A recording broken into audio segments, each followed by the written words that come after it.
eu fiz numa escola particular, a prefeitura entregava voucher em algumas escolas particulares. Eu acabei percebendo quando, enfim, quando começa ali a criar uma certa vaidade, assim, de atração e tal, e as gurias não olhavam pra mim, né? E ali eu comecei a perceber que eu era diferente, né?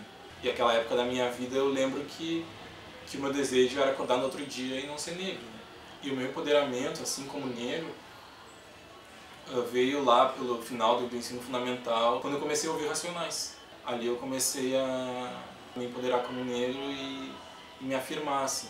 Depois aquilo foi desenvolvendo durante o meu ensino médio, que eu tinha um professor negro, meu único professor negro até hoje. Foram algumas pessoas que passaram pela minha vida, assim, que colaboraram para que eu me empoderasse, para ganhar esse conhecimento também.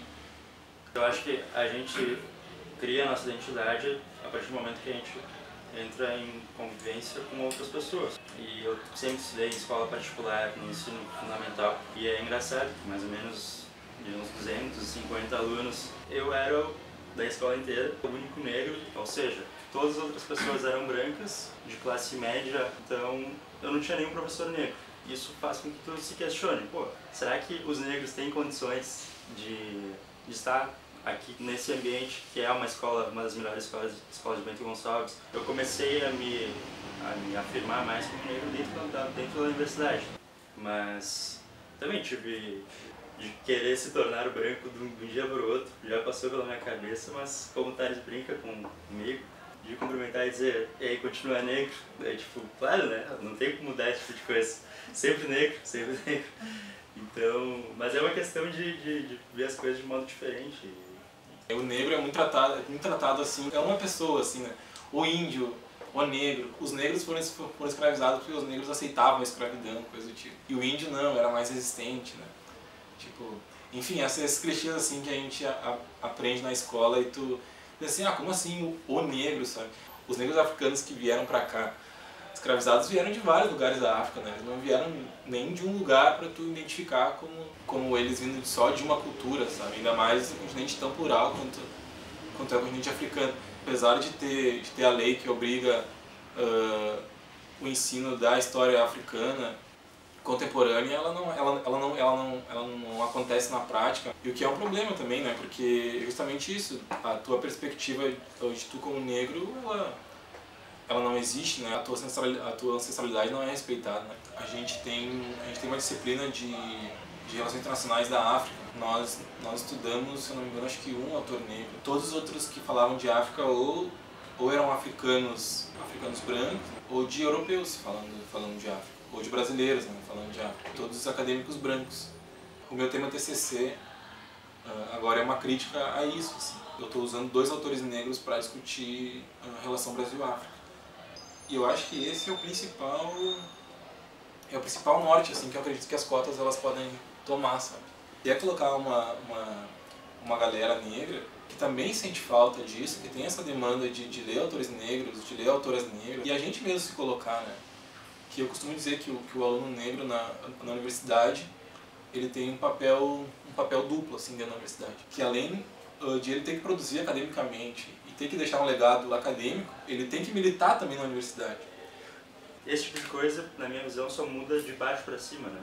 Ninguém vai chegar lá em cima e dizer, não, vamos começar a colocar autores que têm uma visão diferente da que é tradicional, porque geralmente quem tem esse tipo de poder é conservador. Tem que ter muita gente ali demandando isso, cotistas, enfim, ou pós-graduandos negros podem ter esse tipo de força para mudar esse tipo de coisa. Normalmente, né, o aluno cotista, ainda mais essa primeira geração que tem entrado, na maioria das vezes é o primeiro da família a estar na universidade, né? Então aquilo para ele é o sonho da vida, né?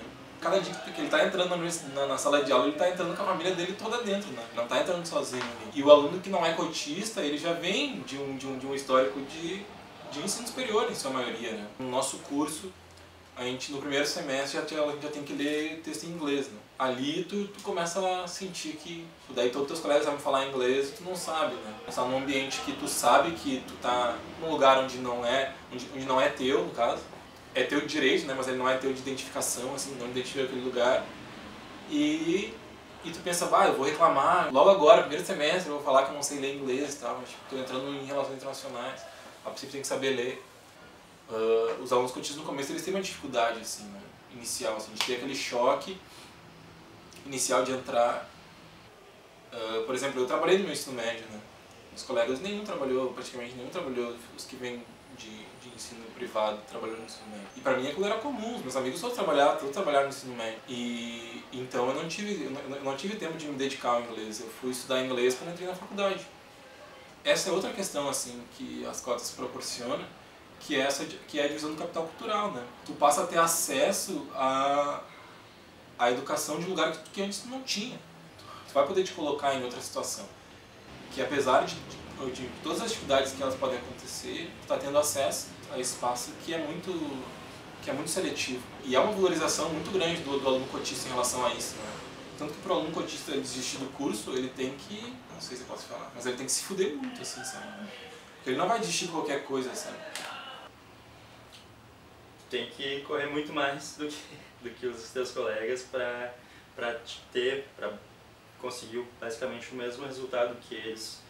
A gente acaba tendo uma dupla jornada nesse sentido de produzir, e bem academicamente, mas também deixar um legado para as próximas gerações de cotistas, para que as coisas estejam um pouco melhores para eles dali para frente.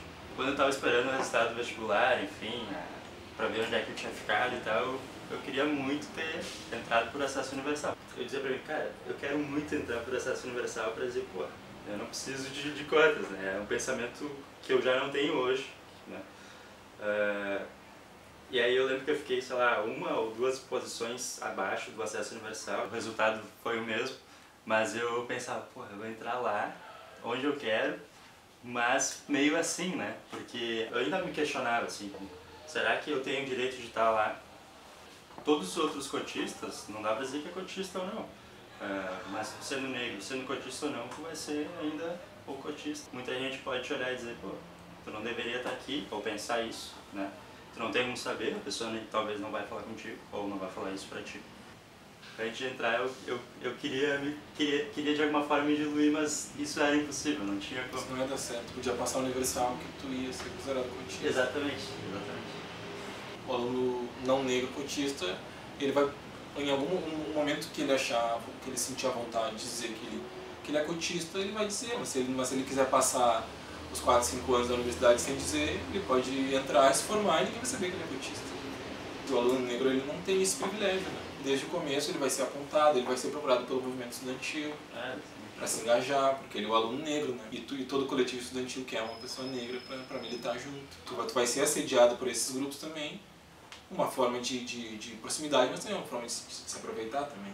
Na pesquisa que a gente fez aqui, no panorama social, há muita reclamação de professores. E há reclamações em comum. Assim. A gente abriu para o grupo de todos os alunos do curso e fizemos outro para os alunos cotistas. E as pessoas falaram de professores nominalmente. Assim. Tem uma professora aqui, que eu prefiro não falar o nome, mas que é recorrente a reclamação. E é uma professora que se diz progressista, que vai nas manifestações, que é descolada e tal, convida os alunos para ir na casa dela, comer pizza, tomar cerveja. Mas que na prática a coisa não acontece, né? E a gente já reclamou isso formalmente, tentando conversar, e a gente sempre foi ignorado em relação a isso, né? Ela criou métodos de justiça, assim, na sala de aula. A primeira prova, os alunos faziam uma prova, e a segunda prova era em dupla. Mas na prova em dupla, só podia fazer junto os alunos que tiraram notas parecidas. Então, os alunos que tiraram altas notas faziam em dupla com aqueles alunos que tiraram altas notas, e os alunos que tiraram baixas notas faziam dupla com os alunos que tiraram baixas notas. E coincidência ou não, os alunos que tiraram baixas notas, na maioria eram cotistas. Então, o que acabou criou uma cisão maior ainda na turma, né? Porque na ideia dela era uma ideia tosca de meritocracia, que isso ia fazer com que aqueles alunos que tiraram as piores notas estudassem mais. Porque isso é tosco porque tu acha que a pessoa ela só foi mal porque ela não estudou, entende? E muitas vezes ela estudou até mais que o outro que sabe melhor a matéria, né? Os alunos cotistas também tiveram muita dificuldade na disciplina, vários reprovaram, teve até uma menina que saiu do curso porque falava que tinha um pesadelo quando pensava na professora. Mas é isso, é aquela coisa muito dita, mas não dita, assim, sabe? Tu coloca uma cortina de fumaça na frente, como se estivesse fazendo justiça, mas na real tu tá criando uma injustiça muito grande.